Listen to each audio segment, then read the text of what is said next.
ദേശീയപാത നിർമ്മാണം പുരോഗമിക്കുമ്പോൾ ഓരോ നിമിഷവും ഭീതിയോടെ കഴിയുന്ന നിരവധി കുടുംബങ്ങളുണ്ട് കാസർഗോഡ് ജില്ലയിൽ. ചട്ടഞ്ചാലയിൽ കുത്തനെ മണ്ണിടിച്ചപ്പോൾ വയോധികയായ കമലയുടെ വീടിന്റെ അടിത്തറ പോലും അപകടാവസ്ഥയിലായി. ഞങ്ങൾ ഇത്ര ആൾ ഈ ഒരു പണ്ടോള് 10-40 കൊല്ലമായി ഞങ്ങളുടെ വീട്ടിൽ ഞങ്ങൾ താമസിക്കുന്നത്. ഇപ്പോൾ എല്ലാവരും മഴ വരുമ്പോൾ ഞങ്ങളെല്ലാവരും കുട്ടി ഇറക്കിയിട്ട് ഞങ്ങളെ കുട്ടി താഴെ റൂമിൽ വരെ പറഞ്ഞു. എനിക്ക് ഞങ്ങൾക്ക് റൂം ഞങ്ങൾ മാറിയിട്ടുണ്ട്. അതിന് വാടക കൊടുക്കാൻ ഞങ്ങൾക്ക് ഗതിയില്ല. അപ്പോൾ ആദ്യം തന്നെ ഫസ്റ്റ് ഒരു 5,000 രൂപ അങ്ങനത്തെ എല്ലാം ആക്കി അഡ്വാൻസ് കൊടുത്ത് വരുന്നിട്ടുണ്ട്. ഇതിപ്പോൾ കാറ്റുമായ വരാതെ ഞങ്ങൾക്ക് ഇതിൻ്റെ ഉള്ളിലേക്ക് വരാൻ കഴിയാം.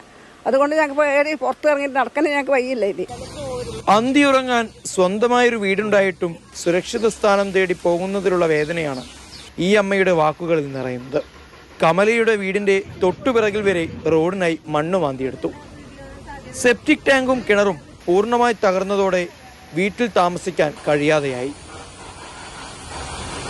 കമലയും മക്കളും പേരക്കുട്ടികളുമടക്കം നിരവധി പേരാണ് ഈ വീട്ടിൽ താമസിച്ചിരുന്നത്. പരാതി പറഞ്ഞപ്പോൾ ഇവിടെ നിന്ന് എത്രയും പെട്ടെന്ന് മാറി താമസിക്കണം എന്നാണ് റവന്യൂ അധികൃതർ നൽകിയ മറുപടി.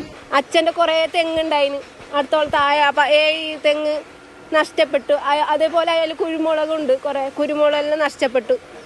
ഒരു ചേട്ടൻ മരിച്ചു, എൻ്റെ രണ്ടാമത്തെ ചേട്ടൻ മരിച്ചു. ആ ചേട്ടന് വെച്ച സ്ഥലം, അച്ഛന് വെച്ച സ്ഥലം, പിന്നെ വല്യമ്മ ഉണ്ട് എൻ്റെ, അവർ 3 ആൾ കിടന്ന സ്ഥലം അതും പോയി. അതിപ്പോൾ റോഡായിട്ട് അതിൽ വാഹനം പോകുന്നുണ്ട്.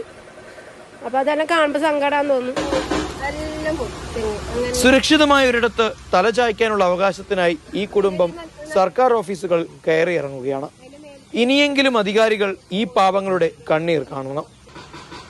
മാതൃഭൂമി ന്യൂസ്, കാസർഗോഡ്.